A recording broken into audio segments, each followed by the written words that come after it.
In this short lecture, we're going to look at a couple of linear systems that are not hyperbolic, see what happens when the conditions for hyperbolicity fail to hold, which I think gives a little more intuition maybe about why these different conditions for a hyperbolic system are so important. So we'll start by looking at the acoustics equations that we've looked at before, but in the case where either the eigenvalues are complex rather than being real, or where the matrix is not diagonalizable, and see what goes wrong in those cases. And then I'll just briefly mention another example that you might want to look at. So remember linear acoustics in a 1D setting. We have these acoustics equations, and the matrix that's shown at the bottom here in general is diagonalizable with real eigenvalues, provided that the bulk modulus K0 and the density rho 0 are both positive. The eigenvalues are plus or minus the square root of K0 over rho 0 that should be. And so those are real and distinct, and the problem is hyperbolic, provided the bulk modulus and density are positive. But now let's see what happens if K0 is negative. Well, in that case, we've got the square root of a negative number, so the eigenvalues are pure imaginary, and things are going to break down mathematically. We can't really interpret the eigenvalues as wave speeds and look at the solution in terms of waves propagating at speeds given by the eigenvalues when they're imaginary. In terms of the physics, why do things break down? Well, remember the bulk modulus when we linearize, it was K0 is rho 0 times P prime of rho 0, where P of rho is the equation of state. And so normally we expect that to be positive if the density is positive, because we expect P prime to also be positive. Physically, that means that if you increase the density, then the pressure should increase, which you would expect if you push in on a gas, it's going to push back, the pressure is going to increase. If it didn't, if you had a situation where increasing the density actually decreased the pressure, then as you pushed in and increased the density, if the pressure is reduced, then more gas would flow in, which would increase the pressure further, or rather decrease the pressure further in this case, which would suck in even more mass, and you'd get a sort of exponentially growing mass, and things would clearly be unstable.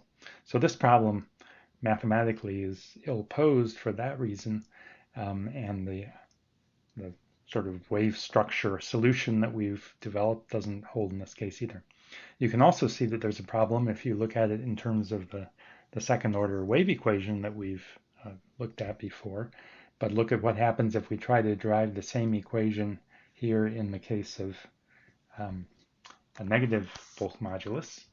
Then we can take the two equations for acoustics here, and if we differentiate the first equation with respect to t, we can solve for ptt is minus k0 times uxt, and then the second equation, if we differentiate that with respect to x, we get utx is minus 1 over rho times pxx, and then if we insert the utx here into the first equation, since utx equals uxt, then we can eliminate the velocity, and what we're left with is ptt is c0 squared times pxx, where c0 squared is the ratio of the bulk modulus to the density.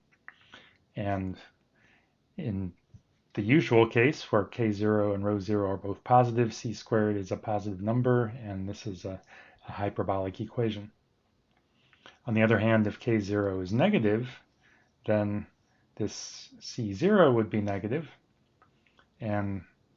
or c0 squared rather, that what we're calling c0 squared would be negative, and in that case, this equation, the same equation that we had up here, if we pull the c0 squared over the other side, we now have ptt minus c0 squared pxx equals 0.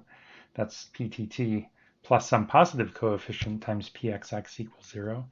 That's an elliptic equation. If you look at the standard classification of second order equations into hyperbolic, parabolic, and elliptic, this sort of equation with a negative c0 squared coefficient is elliptic. So for example, if c0 squared is -1, then this would just be ptt plus pxx equals 0, which would be the Laplacian of p equals 0, which is just Laplace's equation. And that's an elliptic equation, which has a very different mathematical structure from a hyperbolic equation. And as we know, for an elliptic equation, if you look at the solution on some domain x going from x1 to x2 and t going from t0 up to capital T, as we might want to solve for a wave equation. In the case of a wave equation, if we had the initial conditions between x1 and x2, and then going upwards in time, if we had boundary conditions of the appropriate sort on the left and right boundary, then from that initial condition here and the boundary conditions on the sides, we could compute the solution forward in time up to whatever time capital T we want to go to. For the wave equation, we can solve that as a evolution equation in time. But for an elliptic equation, if you're solving it in the xt plane with an elliptic equation, like Laplace's equation, then in order for that to be well posed, you have to specify boundary conditions on all sides of the domain. So not only on at the initial time and at the boundaries, but also at the final time. And so you don't have an evolution equation where the solution at the final time can be solved for forward in time from the initial data. Instead, you have a sort of problem that has to be solved in the interior based on data all around the edges. Typically, an elliptic equation like this would be in the variables of x and y, for example, it would be a steady state problem in the plane, but mathematically it's exactly the same structure if we look at it in the xt plane. And so if you only specify the initial conditions and the boundary conditions, then it's ill-posed. There's lots of solutions that share the same initial conditions and boundary conditions, because you can choose the solution at time t, the fourth boundary, any way you want, and come up with a unique solution to the elliptic equation. So the time-dependent problem is simply ill-posed in that case. So that's what goes wrong if we have a negative bulk modulus and complex eigenvalues in this case. But let's look at a slightly different case. Suppose the eigenvalues are real, but the matrix is not diagonalizable. So that case also comes out of acoustics if we let k0 equal 0. In that case, the eigenvalues are both equal to 0. Okay, so they're both real numbers. They're both real wave speeds. You can have waves moving at speed 0. There's no problem with that. And the fact that the two eigenvalues are equal to each other isn't necessarily a problem. If you just had two advection equations that were decoupled from each other and that both had the same advection velocity, then if you wrote it as a system of equations, it would be a system with a diagonal matrix with the same value on the diagonal, and that would be perfectly fine. And those values could even both be 0, in which case you just have advection with speed 0 in both components. There's no problem with that. But a diagonal matrix is diagonalizable. It's already diagonal. It has a complete linearly independent set of eigenvectors. On the other hand, in acoustics, when we set k equal to 0, we get the matrix A that's shown here. The k0 is normally in the 1, 2 position. And when that's missing, we have this matrix, which is has zeros on the diagonal, and it's lower triangular, so the eigenvalues are both 0, but it's a Jordan block. It's assuming that row 0 is finite.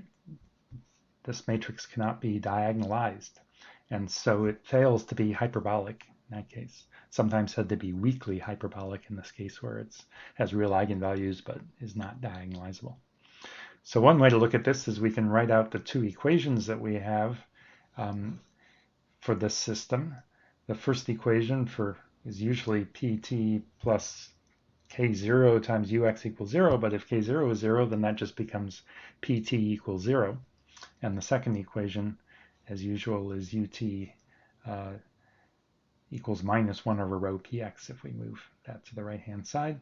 And so from this first equation, pt equals 0, we get that that P at xt is simply equal to whatever initial conditions you impose on P for all time. P never changes. There's no problem with that.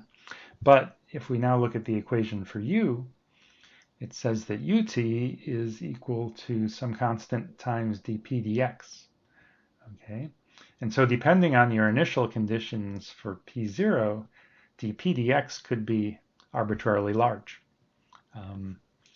And so that means that u is going to be growing. Also, this px is not moving. P of xt is fixed in time. It's always p0 of x, and so dp dx is some fixed function of x. And so u is simply growing at each point based on the value of dp dx at that point. And there's no problem necessarily with the solution of a PDE growing with time. It could even grow exponentially with time, and there isn't necessarily a problem. But the problem here is that the PDX can be arbitrarily large, so the solution can grow arbitrarily quickly depending on how you choose your initial conditions and what P0x is.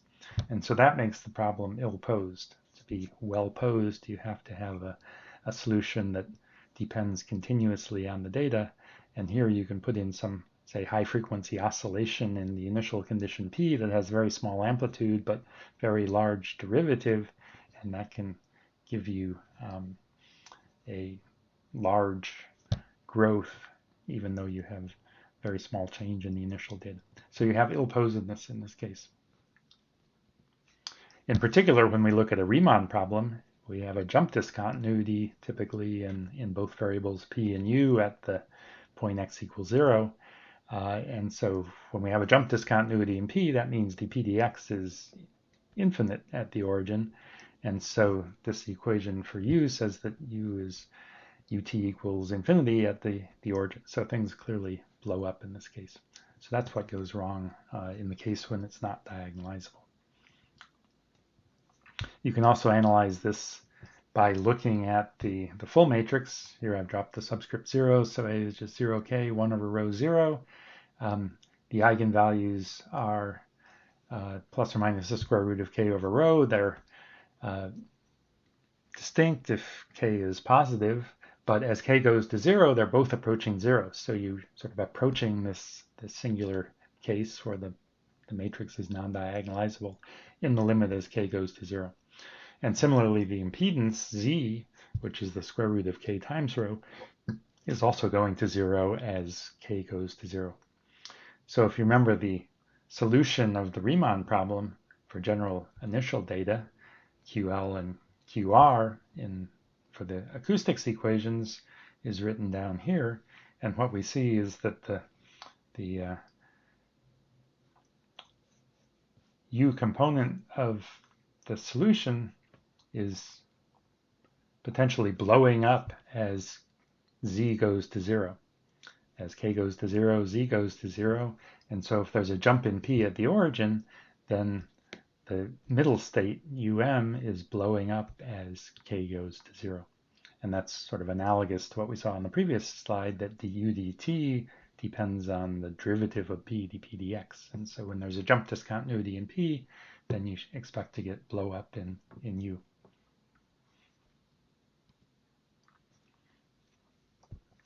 So we can sort of analyze, whoops, let me go back here for a minute. We can analyze what goes on by looking at this limit, and let me just draw a picture of sort of what happens if we look at the case that is hyperbolic, where k is positive, and look both in the phase plane and in the xt plane at how the solution is behaving here.